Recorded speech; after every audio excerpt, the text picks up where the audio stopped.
Thanks for joining this session. We'll be concentrating now on how to move from vision, which I believe by now we're all well aligned, into action. And with that, I would like to hand over to Aruna to introduce the team. Good day to everyone, those who are joining us here in Glasgow and those who are watching us live for this program. First of all, many thanks to Hitachi ABB for bringing us all together. And while this session is about vision to action, I would add another phrase to it. It's vision to action to scale. Because it's not just enough to get the projects on the ground or get enough electric capacity going across the world, but we also have to do it at scale across the world and with much greater urgency. I'm Arunabha Ghosh. I'm the CEO of an independent think tank based in New Delhi in India, but we work across several emerging markets. We're called the Council on Energy, Environment and Water. It's been a good week for us as we've been supporting the government of India with the net zero announcement and the scale up of clean energy targets. But today you will hear from leading experts in the energy field about what it will take to go from vision to action to accelerated scale. We have with us Mr. John Moore, who's currently the CEO of Bloomberg New Energy Finance after he led the firm's operations for 6 years.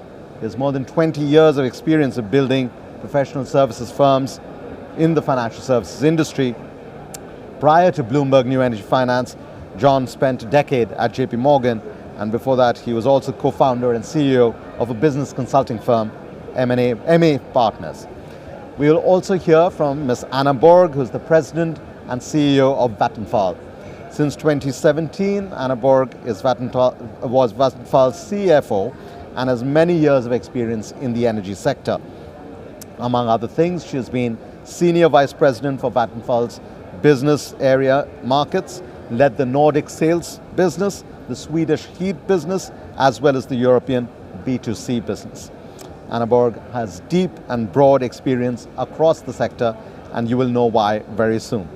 We also will hear from Claudio, who is responsible for the development, financing, construction, and operation of large-scale energy assets. She is in charge of electricity interconnectors, LNG storage and regasification, onshore wind and solar generation, and competitive transmission. And before joining National Grid, Claudio was also the Chief Operating Officer of the US gas business for National Grid. Claudio, thank you for joining us. And last but obviously not the least, Claudio Facchin, who is the Senior Vice President and Executive Officer of Hitachi, and also the CEO of Hitachi Energy. He took up this present role just a few months ago after leading the power grids business between 2016 and 2020, and the power systems division of ABB from 2013 to 2015. So as you can see, we have the right actors on stage to tell us how to get there, but I'm going to start with you, John. There's been new research that BNEF has put out through the New Energy Outlook. What are the key findings that you see? What is lacking in vision? What is lacking in action? And what needs to happen for acceleration? Okay, thank you, Arunabha. So every year we put out our New Energy Outlook, which is our 2050 forecast. Pretty much every year we've done an economic transition scenario, which basically means we look at what the numbers, what the economics tell us will happen. This last year we did 3 different climate scenarios. So looking at net zero 2050, 3 different technology routes. So one was our green scenario, looking at renewables and green hydrogen. One was our grey scenario, looking at gas, CCS, and alongside renewables. And a red scenario, so looking at nuclear for hydrogen, and also so red hydrogen and renewables. So just to give us a range, so these are pure signals.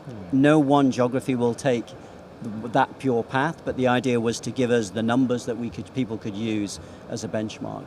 And we looked at a reduction of about 30% of emissions by 2030, and by 2040, 75%. And again, sort of a smooth transition. We made sure that there were no sort of, in our modeling, sort of extreme changes. And so what we found was, first off, really the scale of build out of renewables in all of those scenarios is dramatic. So the speed up we need, it's already cost effective in 2/3 of the world already, and what we really need is a massive upscaling. So wind by a factor of 5, so in terms of, from 2020, 5 times more wind per annum built out. Solar was about 3 times, and batteries 26 times. So a sort of massive scale up of those technologies. Alongside that, you would need to take out coal. So it's about 100 gigawatts per annum, so in parallel to the build out of renewables. And also a lot of R&D to bring down the costs of what we call phase 2 technologies. So actually hydrogen is one of those phase 2 technologies, so it's not cost effective now. CCS is one of those phase 2 technologies. So we didn't pick sides, we just said you have to invest now to bring those costs down. And then finally, in terms of overall numbers, it ranged between actually 90 trillion over 30 years and 170 trillion, quite wide. Mark Carney used the 100 trillion as a rounded number, so he's in range, so 100 trillion. And of that, about 22 to 24 was on the grid. So again, as you electrify, about a quarter of that 100 trillion is going to need to be spent on the grid to enable that level of electrification. So I suppose those were the key things that really need to be focused on over the next decade or so. And before I come to Anna, just one follow-up. In this kind of range of red, blue, green scenarios, what's the most difficult challenge to leap from the red to the green? So every geography will take its own path. Every geography starts off with its own energy mix. Right. So actually you need to do a geography by geography assessment of starting point, and you have three viable options. The question is, what mix of those options will you take? So it will be a blend. So actually what we're going to do in this year's New Energy Outlook is do a US version, we'll do an India version, we'll do a China version, and the answers will be different. In the US they're very gas-centric. So you start from a very different set of choices, let's say, much more nuclear in France or China or whatever. So it's not, these things will sort of run in parallel, if you like, and you'll end up with an optimum mix by country. Also, it will need to align with industrial strategy, because the industrial strategy of every nation is different. So it really needs buy-in at a country level to choose between those pathways. So what, John, you've highlighted are the moving variables of policy choice and energy choice at a country level or regional level, but then those same choices apply at a company level. So Anna, I'm going to turn to you. Vattenfall's vision is to get to fossil-free living within 1 generation. So what are the critical strategic choices and you're making, and the initiatives you've already launched that are accelerating our way to that destination? Well, I can very much relate to the scenarios that you are describing, because we are already living in a mix of them and they are sort of unfolding as we go along. But a number of years ago, we set out the ambition at Vattenfall to enable a fossil-free living. And to us, that is, it's not our sustainability strategy, it's our business strategy. And to me, that's a big difference. So this is what we're going to build our business on going forward. And over the last couple of years, we have dramatically transformed our asset portfolio. We are phasing out coal, we're phasing out gas, and we're investing basically all our growth money into fossil-free energy. And we're today one of the main offshore wind developers in Europe. So to me, this is, the path for our business to be successful and competitive in the future. We have also set very clear targets. We have committed to the 1.5 degree trajectory in the Paris Agreement and to be net zero by 2040. And that applies to our own operations, of course, but it also applies to everything that we buy from our suppliers and the products and services that we offer to our customers. And to me, I think that, we tend to underestimate the risk of remaining in the current business models. because there's a lot of discussion around, so how are we going to transform and what's the risk of that and how much more will this new technology cost? I actually think that it will be much more of a risk to remain in the existing business models. The customer demand will change so much faster than the industrial processes. So if you want to be competitive in the future, you need to move, and you need to move now. That's a very interesting perspective. So I want to again come back to you.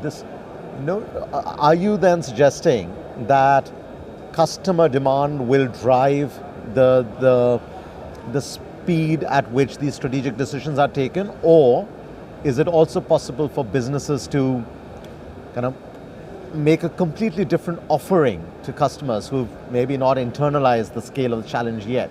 Now, is it the supply push or the demand pull? I think it will actually be a combination, and we see that already today. I'll give you a couple of examples. I mean, we have cooperated since a few years together with LKAB, the mining company, and SSAB, the steel company, to produce fossil-free steel. That's right. And in the beginning, there was a discussion around so who is going to buy this steel and how much more is it going to cost than traditional steel? Is the characteristics going to be good enough, etc.? And the technical problems are solved. The steel is just as good as any traditional steel. The steel that is produced, because we have actually produced, or SSAB has produced the fossil-free steel, and that is actually sold. It's sold to Volvo AB, so they are using it today. And there is a queue, a lineup of customers who want to buy this steel. And this has happened in a very few years. So now it's about scaling up and commercializing this faster rather than anything else. And I think this is one example of how important it is and will be to look at the new value chains end to end rather than looking at them piece by piece and the way they used to look. But if you look at the total value chain and try to find the new solutions, then I think the answers will be more clear.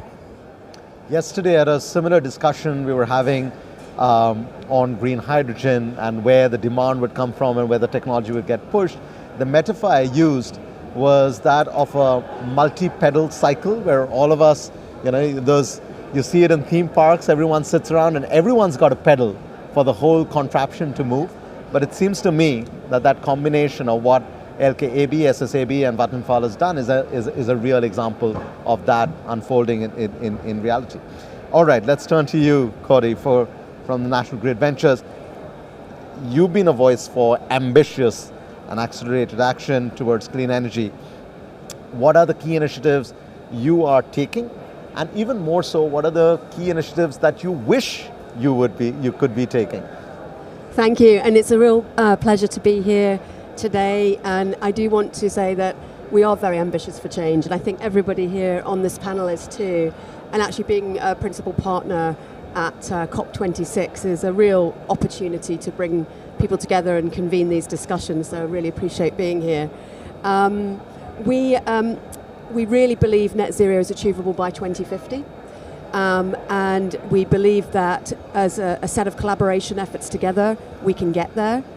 The ambition's already a lot higher than it ever was, both nationally and now internationally.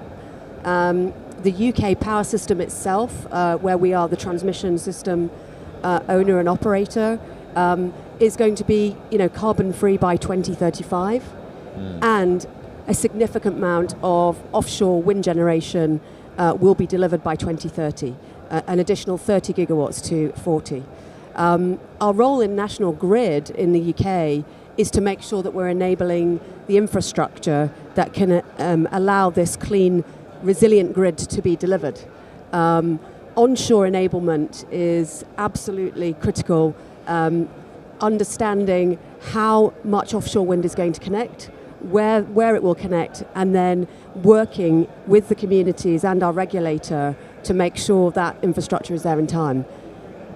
In my business, we are an interconnectors business, and we see a very strong future for subsea electricity interconnection with this massive wind agenda.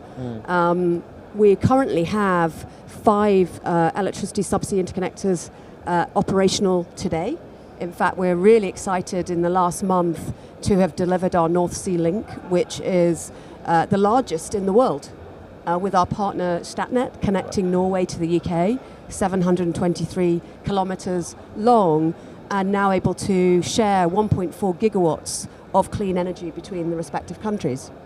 By 2023, we'll have delivered a Danish link with a similar size, and we also have links with both Belgium, the Netherlands, and 2 with France.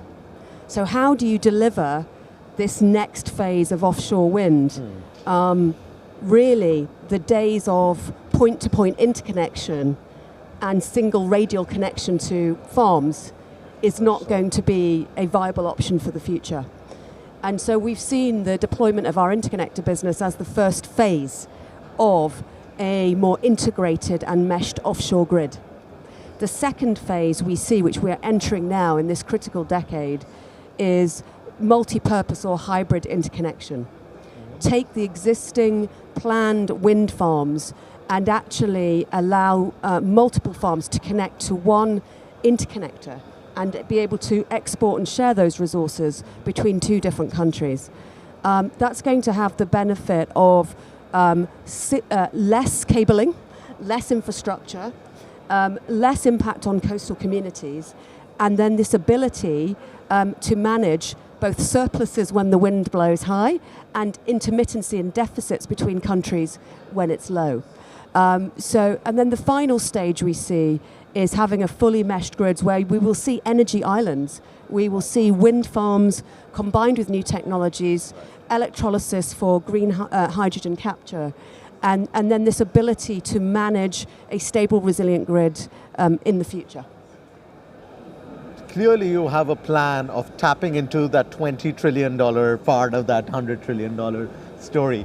But then let me try and get Claudio in. When you hear all of this playing out from Hitachi Energy perspective, what are the technology bets that you are taking then for driving that acceleration? Yeah, thanks. Maybe I'll start with the last couple of points. One is that, first of all, we don't have the luxury to be selective on technology that is today available and can help support decarbonizing. So we need to go through the whole portfolio of technologies that are available today. And in that sense, of course, a lot of what Claudio was sharing,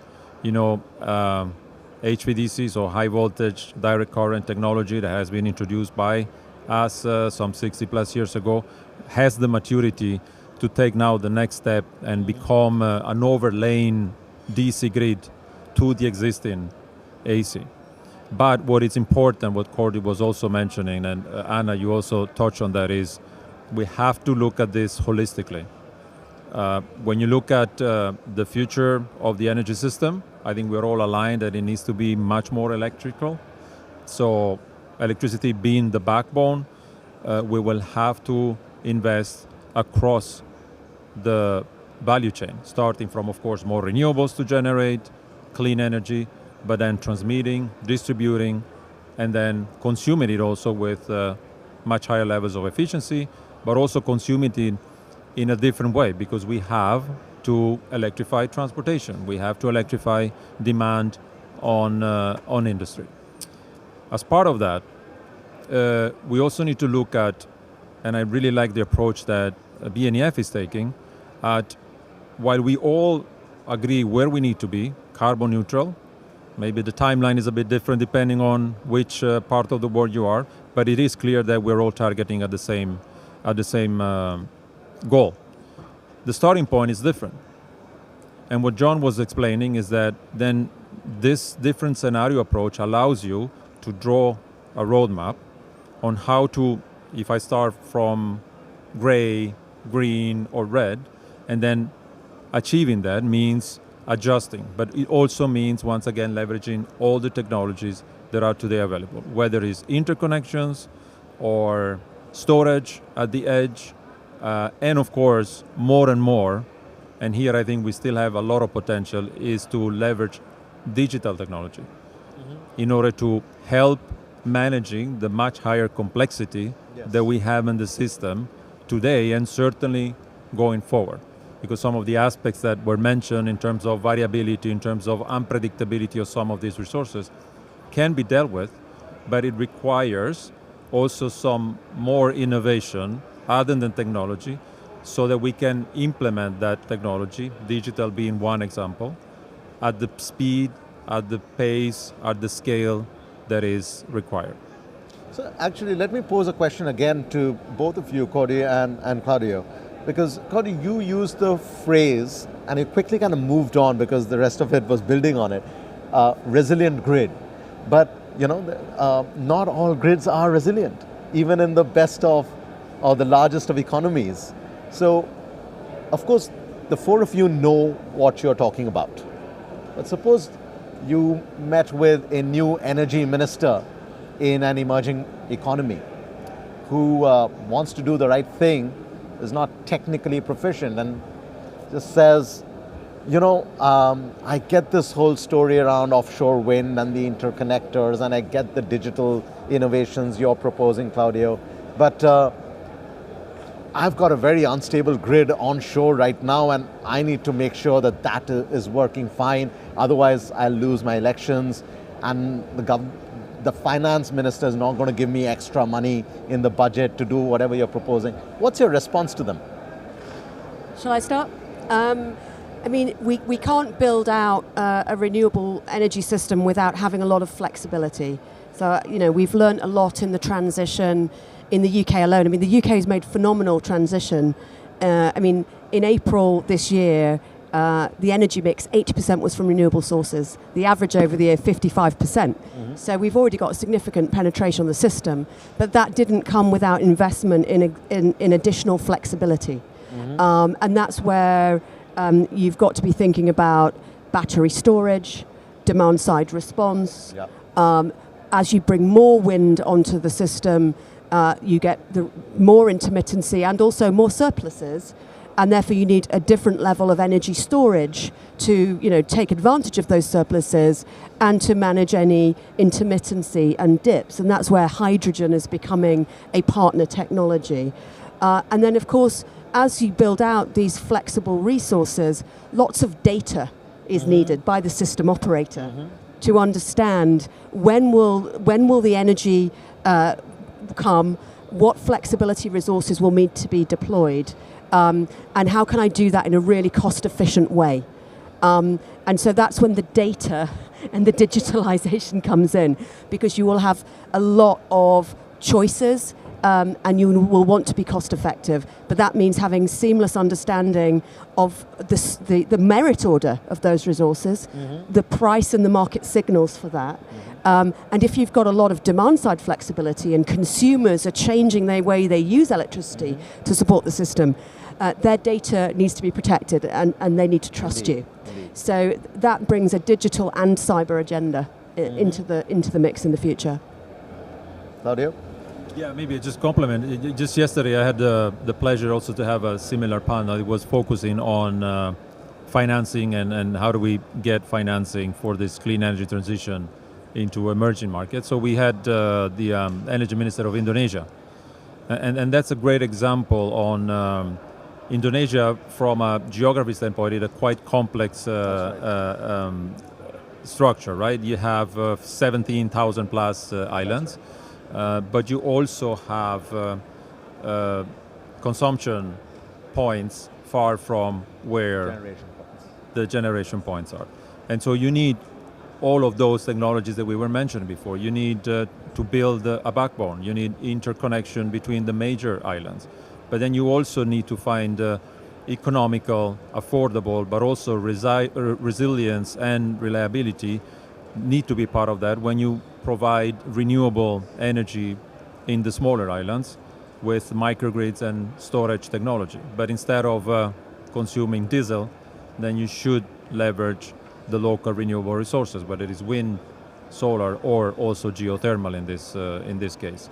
And what I think we have to do now to move from the vision to the action, and Indonesia has taken that task very concretely. They used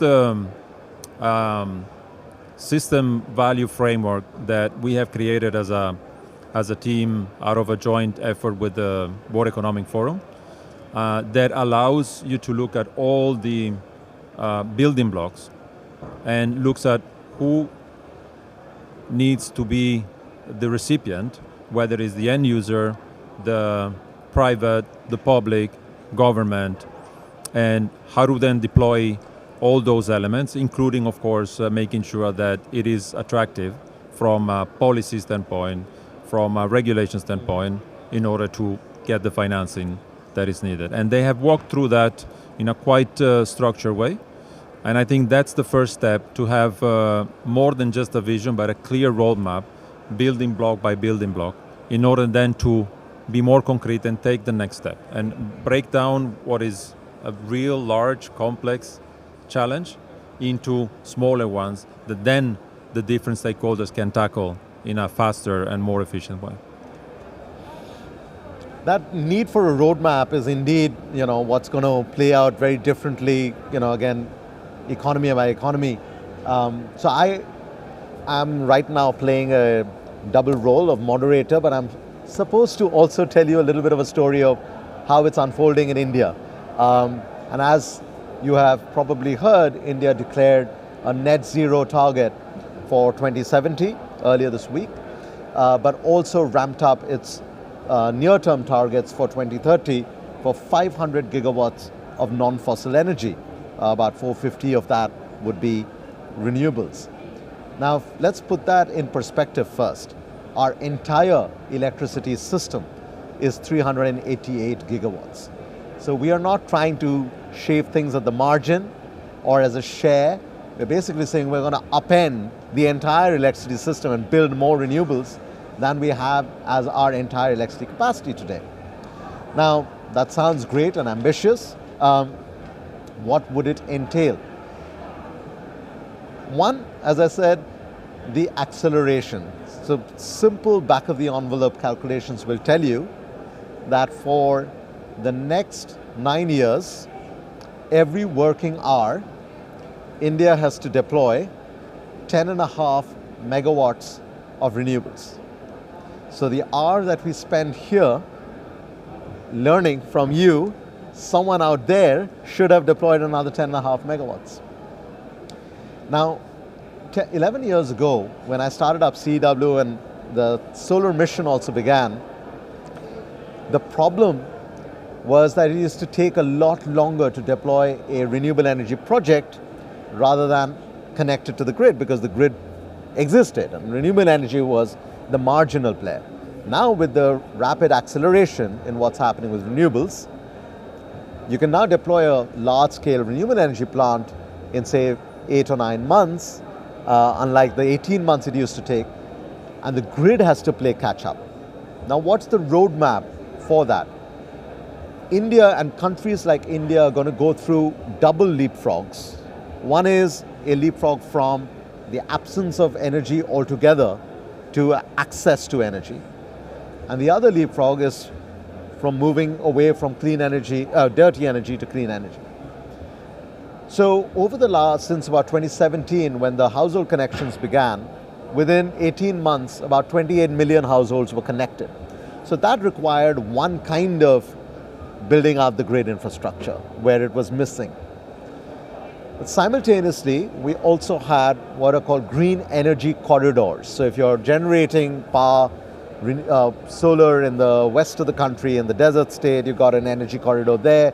Wind down south, you have an energy corridor there. The challenge is that now with this acceleration, we can't have a dedicated green energy corridor. Every energy corridor has to be a green energy corridor, because only then you would be able to tap into every potential source, onshore or offshore.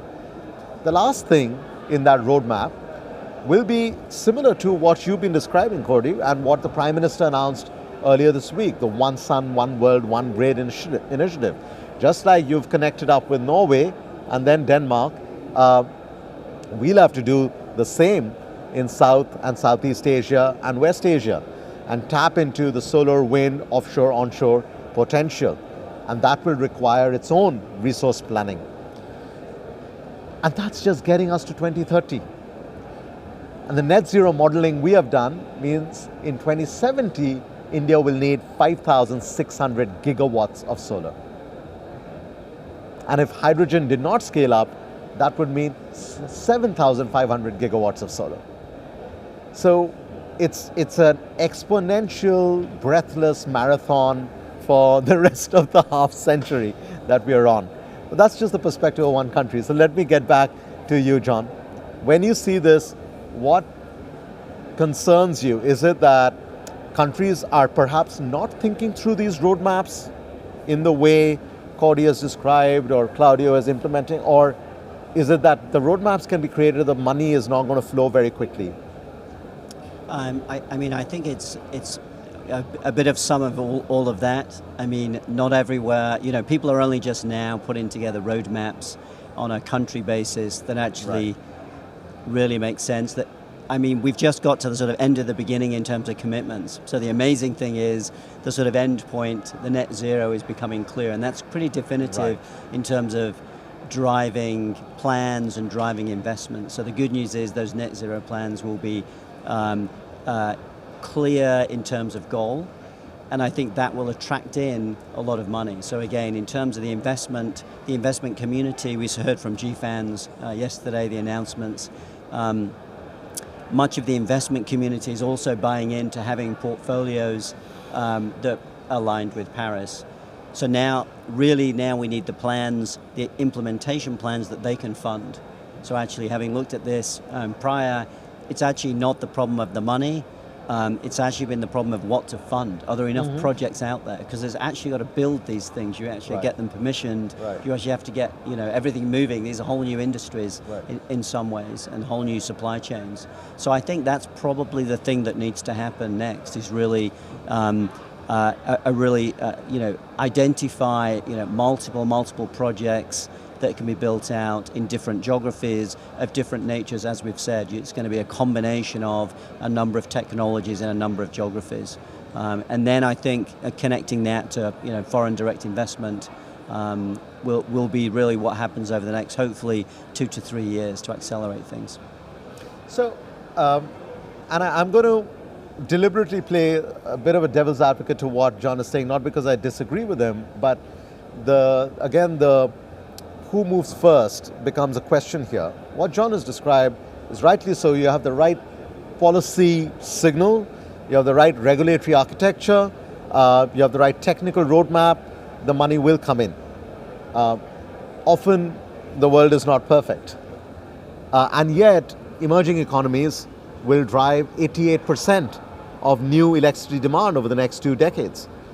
So should you wait for that perfect combination of policy, regulation, and guarantees for foreign investors, or should you say, regardless, there's still a massive new growth market there? And how do you balance the two? Well, I think if you're going to wait for that moment, you're going to have to wait forever. And several things are actually happening at the same time. All of the things you describe are, of course, important to create the prerequisites for the development needed. But I feel and hear that a lot of the things being discussed now between different kind of companies and business partners is actually the business opportunities in this development. So I don't think that there is a need to wait, and I also think it will hurt your competitiveness to wait. So I see a lot of these business models emerging already today, and that's also how we will really have this push forward, I think.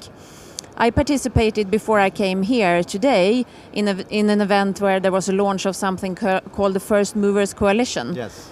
Started by Secretary John Kerry and the World Economic Forum, and that is about bridging the gap between supply and demand of these new technologies and make sure the time period between piloting and full commercialization is actually shorter than what it would otherwise be. But again, I'm quite sure that the movement we see now means that the customer demand will change much faster than we think. So the challenge will rather be how to transform your business fast enough in order to meet the demand that is there, rather than sitting back and waiting for something to happen. That will harm your competitiveness. And you've clearly reinforced that point now twice about this, don't wait around and respond to this rapidly changing customer demand. Cody, I want you to tell us a little bit about, these, in the similar vein of messy markets, where, and I'm going to pose that question back again at you, the absence of resilient grids, etc. Give us some examples of where, through your prior experience, where there have been struggles with, making sure that the investment is going into the transmission infrastructure, and because it's not gone in, there are collapses, etc. How do you overcome? Because ultimately you are a service provider, and if that customer is missing, if the customer is not thinking long enough, if the customer is not putting the investment, what do you do to move the market in that direction, to which then you can respond? Yeah, so I've been very fortunate to never see a grid collapse. And we do have a tremendously resilient grid here in the UK, which we operate. We are the electricity system operator. But we have been exploring how do you really accelerate the ability to deploy the infrastructure that's needed. If communities really are struggling with the visual amenity and impact, and are there better ways to really get behind this clean energy transition?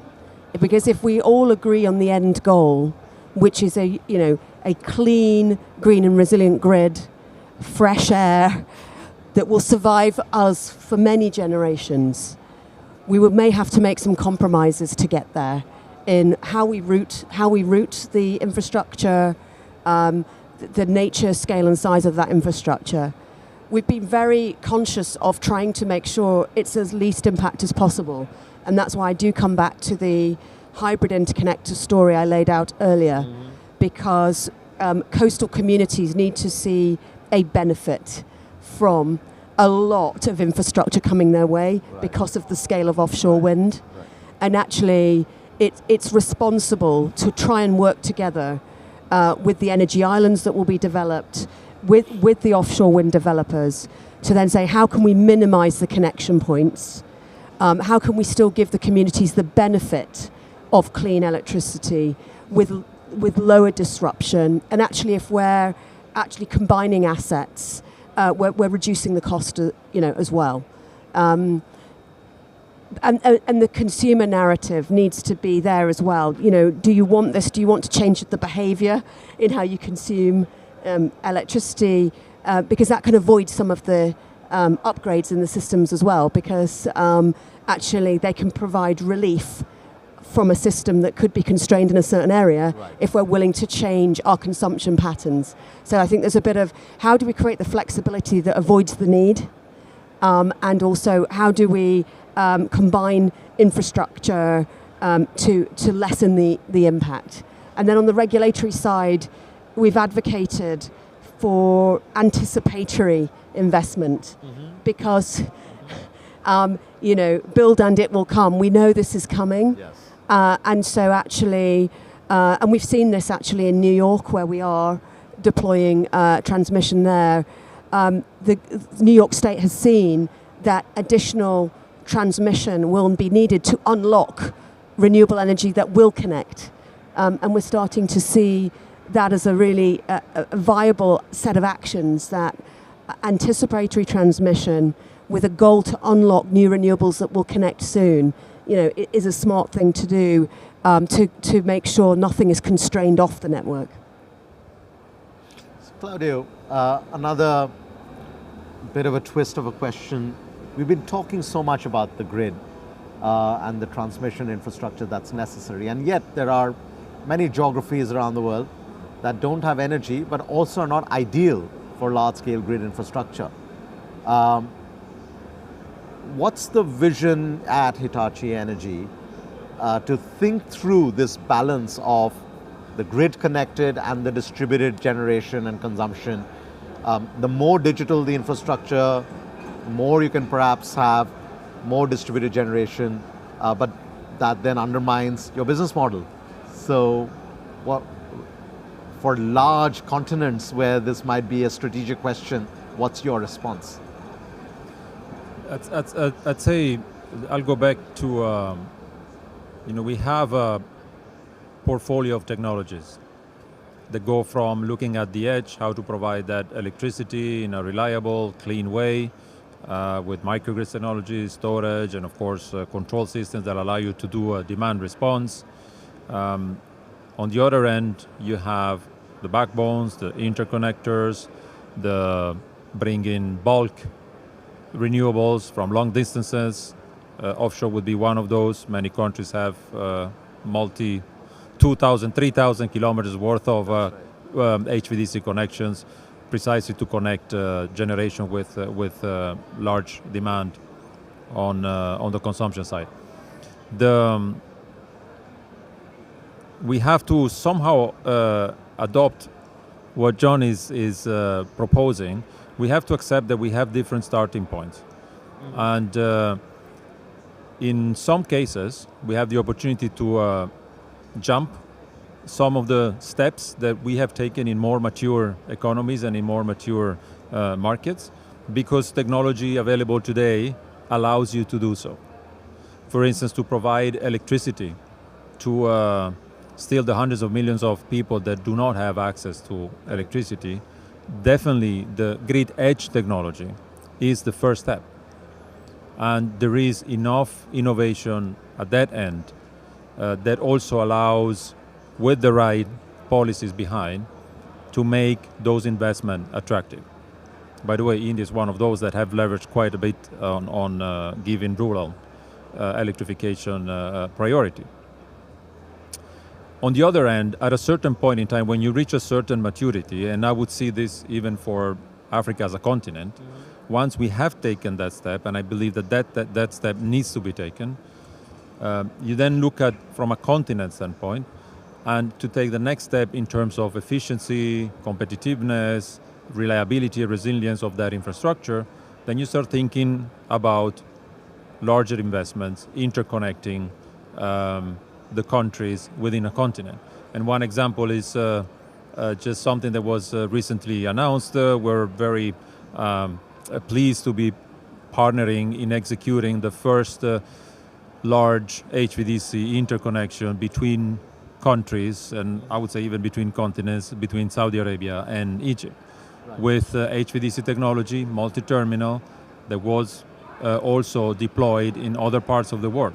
So allowing also to cross-fertilize and learn on how those experiences, to go back to the different scenarios, and then eventually take the right steps to first start with what really has direct impact, and then plan for the next stage, plan for the phase 2 of technologies that John was mentioning, whether it's hydrogen, carbon capture, but plan now, right, so that everyone throughout the value chain will then be able to start making sure that we need to do our job, continue to innovate, make hydrogen and other technologies more competitive, drive efficiency in terms of how to deploy this technology, sharing those technologies across all stakeholders so that everyone can then contribute. And one thing is clear, I think we mentioned this many times in these different sessions, we can't deal with this on our own. We have to accept that going forward to deliver these ambitious plans, we have to open up and accept that someone else might be better than us in doing parts of that value chain, and then design our business models so that we allow for that. Right. There is no way for us to get on time without accepting, right, that everyone can contribute, as long as the go-to point is very clear, and that needs to be carbon neutrality. John, you've been itching to say something. Can I add a sort of slightly different dimension, just to build on what Claudio has said, is about education. I mean, these markets have been moving very, very, very quickly. Mm-hmm. So there is a lot of people in very responsible and powerful positions around the globe for whom this hasn't really happened in their geography yet. So, I mean, one of the things that we started to do in, say, Southeast Asia was, we called it the BNF Academy. It was actually getting executives in existing energy businesses, and really explaining how cheap technologies are and what the different components are and how they would fit together and how they would work together in a system. Because there are just, these technologies didn't exist when people were educated, and they've not been rolled out at scale in many, many geographies. So I think there's also an education aspect that what we need to do is make sure that existing, many businesses are state-owned enterprises, so it's not just the markets will determine it. These are governments and state-owned companies that really need to be educated in what's possible. And then they too can play, the opportunity game, investing in, essentially what is going to be modern technology. If I could jump in on that as well, thank you, because we're seeing it just as a responsible business, trying to engage more broadly consumers on this, energy transition is going to be so critical. And there actually is a lot more engagement than you realise if you make it more accessible. And we're just trialling something at the moment, which is an app. So if anybody in the audience, it's free if you want to download it, when to plug in.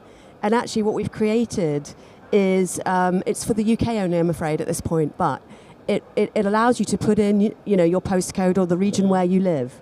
And it shows you the energy intensity, the carbon intensity of the region. And it tells you when is the cheapest time, or the greenest time, should I say, the greenest time to plug in. Whether that's, your tumble dryer, if you've got an electric vehicle.